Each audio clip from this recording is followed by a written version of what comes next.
Bonjour à tout le monde.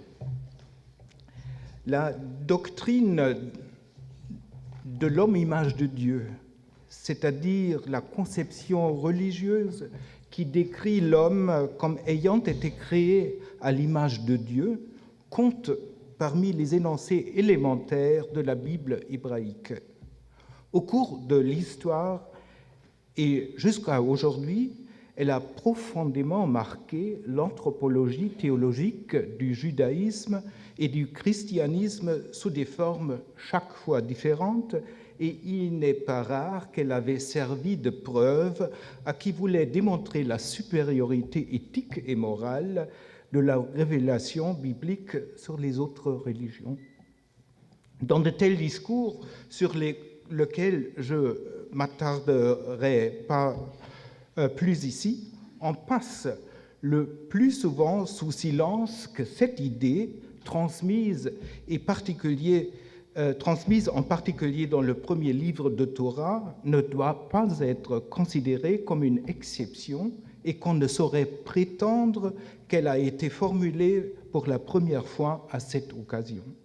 En effet, l'idée que les hommes et les dieux sont de même forme et se correspondent exactement par bien des traits de leur essence nous apparaît très tôt dans les cultures du Proche-Orient ancien. Depuis le 3e millénaire avant notre ère, jusqu'à la fin de la culture cunéiforme mésopotamienne, au début de l'Empire romain, les hommes du Tigre et de l'Euphrate ont toujours imaginé les dieux comme ayant forme humaine, comme le montrent les sources dont nous disposons. L'idée de l'homme-image de Dieu au Proche-Orient ancien s'est vue consacrer un mémorial particulièrement impressionnant, le chant du déluge, composé au plus tard au XVIIe siècle avant notre ère. Certes, ce poème s'achève par les vers suivants. « J'ai chanté le déluge pour tous les hommes, écoutez-le ». Mais ce n'est que sur le plan superficiel de la narration pour comprendre l'ensemble du texte et indique le cœur de son contenu, à l'époque où les dieux étaient hommes. Avec une clarté provocante, ce premier vers nous apprend que le poème paléo-babylonien traite certes du déluge, mais surtout du rapport entre Dieu et homme, de ce que Dieu et homme vont de pair pour l'éternité et ne peuvent exister l'un sans l'autre, et expose comme les dieux sont humains et les hommes divins, chacun étant traversé par l'essence de l'autre. L'introduction du texte montre sans ambiguïté qu'il est tout aussi justifié de parler d'une conception anthropomorphe de Dieu chez les Babyloniens que d'une image théomorphe de l'homme dans le Proche-Orient ancien.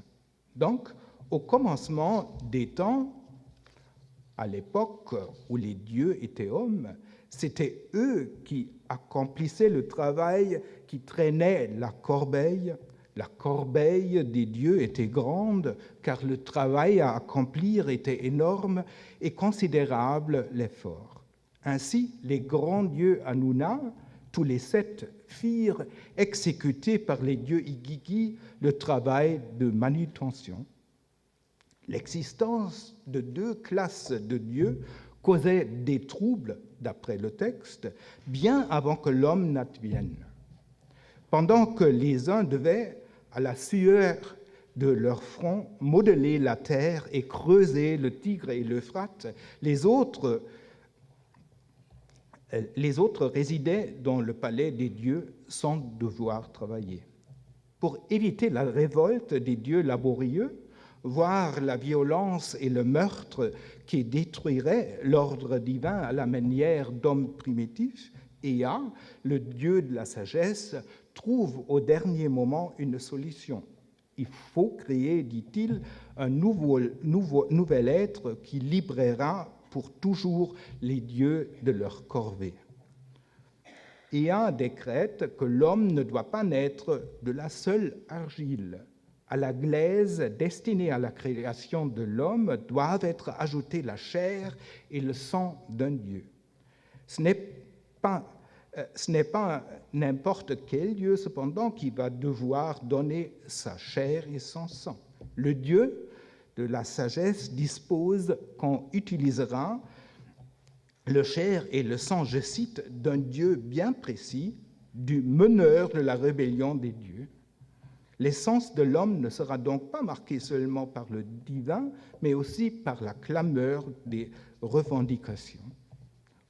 Qu'on égorge un Dieu bien précis et que les dieux s'y purifient ensuite.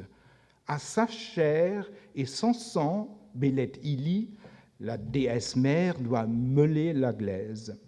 Oui, comme mes dieux soient mélangés, réunis dans la glaise. Écoutons toujours à l'avenir le battement de tambour, que de la chair du Dieu advienne l'esprit de l'homme. Tel est le discours du Dieu de la sagesse. La pulsation cardiaque de l'homme, appelée ici battement de tambour, et constituant le signe de la vie par excellence, doit désormais conserver le souvenir de l'acte de création qui lie homme et Dieu de manière indivisible jusque dans leur physiologie. Elle doit rappeler à l'homme sa part divine, mais aussi l'obligation reportée sur lui d'approvisionner les dieux, car il a été créé à cette seule fin. Pour le Dieu qui promet d'écouter toujours à l'avenir le battement de tambour, le pouls constitue un rappel de ce que seul l'homme, pourvu d'une part divine, peut garantir l'unité des dieux, autrefois mise en question. Comme convenu, la déesse mère crée l'homme, le substitut des dieux. Je cite, « Quand ils eurent pétri cette glaise, elle appela auprès d'elle les Anuna, les grands dieux. Les Igigi, les grands dieux, répandirent de la salive sur la glaise. La déesse mère ouvrit la bouche et dit aux grands dieux, « Vous m'avez ordonné d'accomplir ceci et je l'ai achevé maintenant. Vous avez égorgé un dieu avec son entendement. Je vous ai libéré de votre pénible travail. Votre corbeille de labeur, je l'ai chargée sur le dos de l'homme. Mais c'est vous qui avez transmis à l'humanité les clameurs bruyantes. » Aussi bien l'intelligence de l'homme que son esprit de contradiction passaient donc pour des caractéristiques d'origine divine. Comment mieux dire qu'homme et Dieu, non contents d'aller de pair sans qu'on puisse les séparer, s'empreignent mutuellement jusque dans leurs traits essentiels.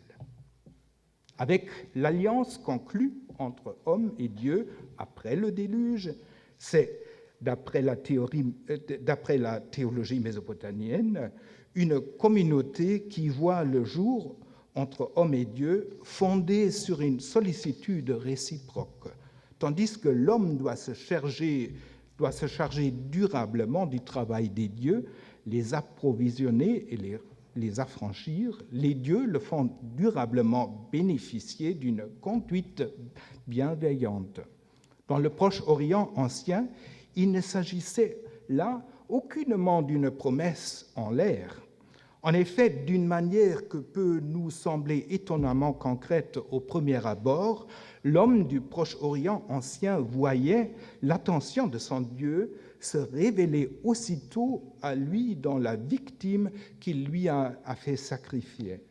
Car il était constant que les offrandes sacrificielles recelaient des signes de bienveillance ou de mécontentement divin et qu'il était possible, en offrant à la divinité un agneau ou encore de la farine et de l'huile, de lui adresser une question à laquelle elle offrirait aussitôt une réponse tout à fait concrète contenue dans la matière sacrificielle. En ce sens, la communauté homme-Dieu était une réalité inébranlable, vécue par toutes les couches de la population d'une manière que nos contemporains peuvent difficilement s'imaginer, et la conduite divine sous la forme d'aide à la décision constituait une expérience quotidienne accessible à tous. L'esprit profondément enraciné de la coopération entre hommes et Dieu se traduisait également de façon remarquable dans l'espace vécu au Proche-Orient ancien.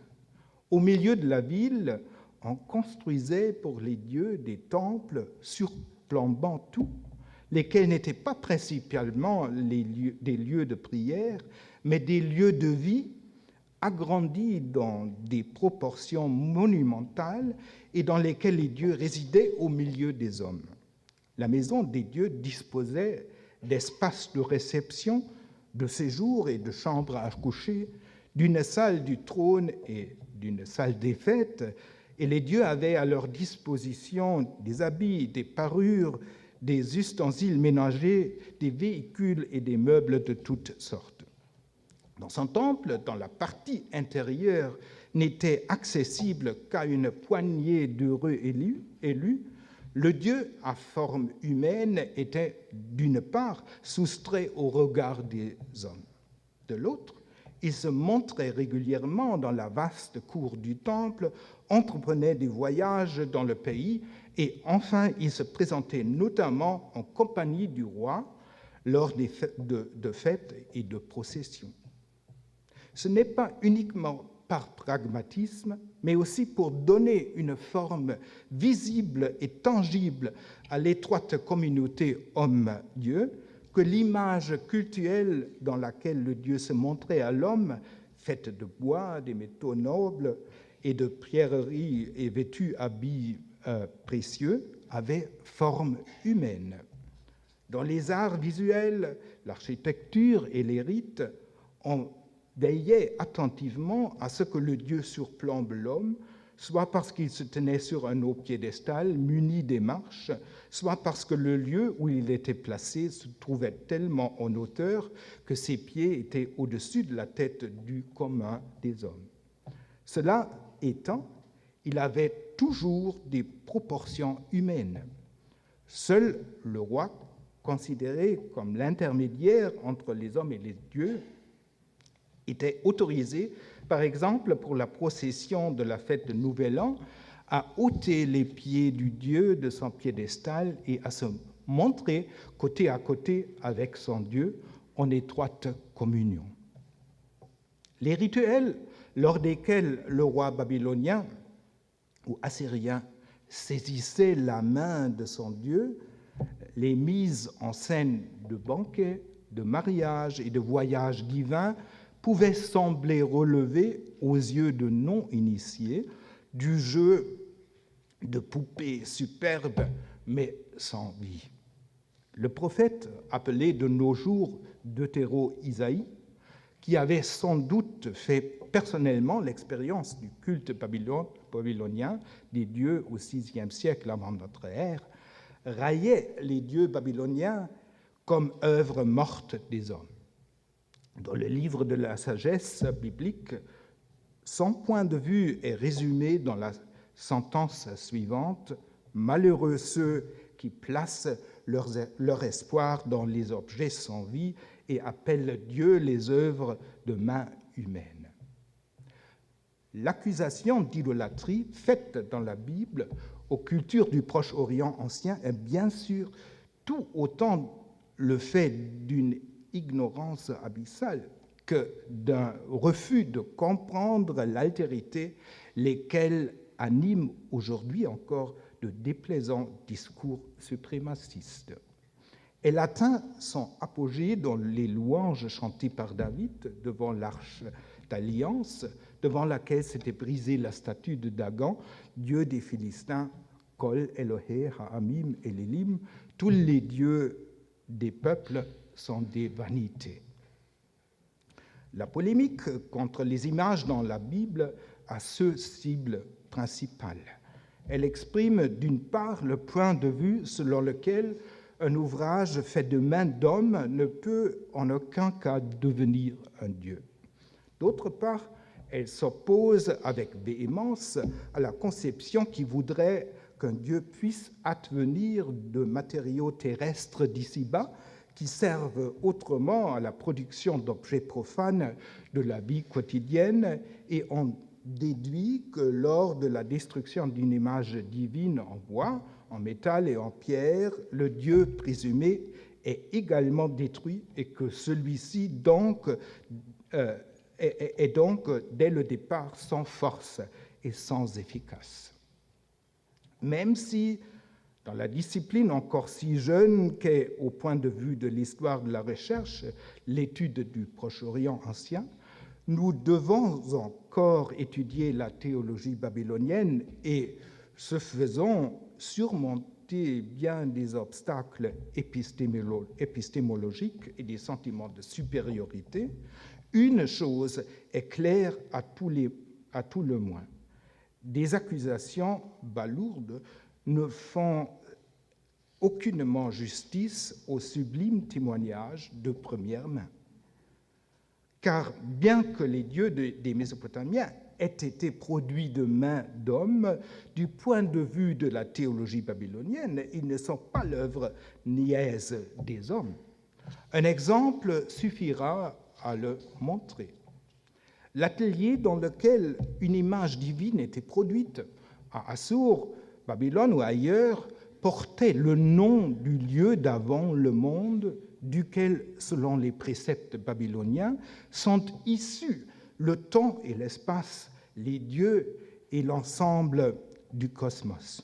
Cet atelier, appelé Bit Mumu, était certes le lieu d'ici-bas dans lequel les images divines étaient produites, mais il passait en même temps pour être le point de départ originel de tout devenir en dehors du temps et de l'espace, lequel se trouvait au cœur du temple, conçu comme une reproduction du cosmos tout entier. Au sens sacramentel, la fabrication matérielle d'une image divine était ainsi prise hors du temps et de l'espace et identique au devenir originel de la divinité. En conséquence, les artisans devaient affirmer dans les rites correspondants qu'ils n'avaient pas fait le Dieu, mais qu'il s'agissait là d'une œuvre exclusivement divine. Une prière qu'il fallait réciter devant le Dieu achevé, mais non encore amené dans le temple, résume cette position théologique, je cite, « Dans le ciel, le Dieu est né de lui-même, sur terre, il est né de lui-même. » Un résultat tout à fait semblable apparaît à qui considère la théologie qui entourait les matériaux utilisés dans la fabrication d'un Dieu. Si elle est prise au sérieux, l'accusation biblique d'idolâtrie se perd dans le vide ici encore. Le bois, qui est le noyau d'une image cultuelle et qui, dans les textes, est appelé tantôt ossature de la divinité, tantôt chair des dieux, n'est en aucun cas considéré simplement comme une matière première d'ici-bas. D'après une prière à prononcer devant l'image divine achevée, il est aussi, je cite, « source d'un courant qui, né du ciel sacré, s'étend sur la terre pure, lui dont le branchage s'élève jusqu'au ciel et dont les racines dans la terre pure sont arrosées d'eau sacrée par Enki, le dieu de l'eau douce. » Le bois profane devient ainsi l'axis mundi qui relie tout et incarne en ce sens la divinité entière et origine non encore déployée en différentes personnes divines. Le fait de dire que le Dieu est détruit lors de la destruction de son image, laquelle, dans le cadre de la théologie du Proche-Orient ancien, ne représente pas le Dieu, mais est le Dieu, et d'en déduire qu'il est vanité, aurait aussi suscité une forte incompréhension en Babylonie et en Assyrie. Depuis la nuit des temps, le Proche-Orient ancien connaissait la guerre et la destruction. Les temples et leurs saints des saints n'étaient pas épargnés non plus par la profanation et les dévastations, et à de telles occasions, les images divines étaient souvent brisées et anéanties. Dans les complaintes en langue sumérienne, cette situation est décrite encore et encore. En revanche, elle y est perçue comme indiquant que la divinité a quitté sa demeure sans colère, mais de son plein gré. Cela apparaît la plus clairement dans le récit du déluge, dans les eaux qui détruisaient tout envoyé par les dieux mêmes. Les temples et avec eux les images divines étaient également détruites. Toutefois, même les dieux, lit-on, furent alors saisis par la peur du déluge. Ils reculèrent, ils s'esquivèrent dans le ciel d'un homme. Là, les dieux sont accroupis en plein air, recroquevillés sur eux-mêmes comme des chiens. De manière analogue, le roi d'Assyrie, Assaradon, décrivait rétrospectivement la dévastation des dieux de culte le plus sacré de Babylone, causée par son père et prédécesseur, en ces termes. Les dieux et déesses qui habitaient là-dedans s'enfuirent comme des oiseaux et montèrent au ciel. Bien que de nos jours ce soit difficile à comprendre pour certains, nous pouvons en déduire que, pour les Mésopotamiens, d'une part, l'image cultuelle est effectivement le Dieu, mais celui-ci, d'autre part, peut tout à fait quitter l'image cultuelle et se débarrasser ainsi de sa forme appropriée au culte. Il faut aussi en conclure que le Dieu dépasse à tout moment l'apparence humaine qui se révèle à l'homme. Cette conclusion n'est certes pas vraiment surprenante, car quiconque s'est intéressé quelque peu aux procédures mésopotamiennes de guérison, de préservation de la bonne santé et de suppression du malheur sait que l'on peut également se présenter, disons, devant le Dieu du droit et de la justice sous la forme du soleil levant, bien que ce Dieu réside dans son temple sous une forme anthropomorphe ou même dans un symbole divin. Les autres dieux pouvaient également être présents et accessibles à tout moment sous la forme d'étoiles et de phénomènes naturels, d'étendards et d'emblèmes, alors même qu'ils se présentaient simultanés dans plusieurs images cultuelles, ne passaient simultanément ailleurs aux hommes sous la forme de leur image cultuelle. Même la présence simultanée dans plusieurs images cultuelles ne passait pas pour une contradiction aux yeux des théologiens de Babylonie. L'apparition d'un Dieu perceptible dans son image cultuelle et le Dieu même ne sont malgré tout pas identiques. C'est la déduction qui ne peut être évitée. En guise d'avertissement contre une conception trop humaine du Dieu, l'Enuma Elish, dite l'épopée de la création du monde, dit de la forme de Marduk, Dieu de monde et Dieu créateur, Chassasish Lanatan Amarish Pashka. La comprendre par le raisonnement est impossible, la faire voir est pénible. Et comme pour le prouver, la suite décrit Marduk, qui pourtant était connu de tous sous sa forme anthropomorphe, comme un dieu doté de 4 yeux et 4 oreilles, et dont les membres sont, je cite, inscrutables, mais de forme parfaite.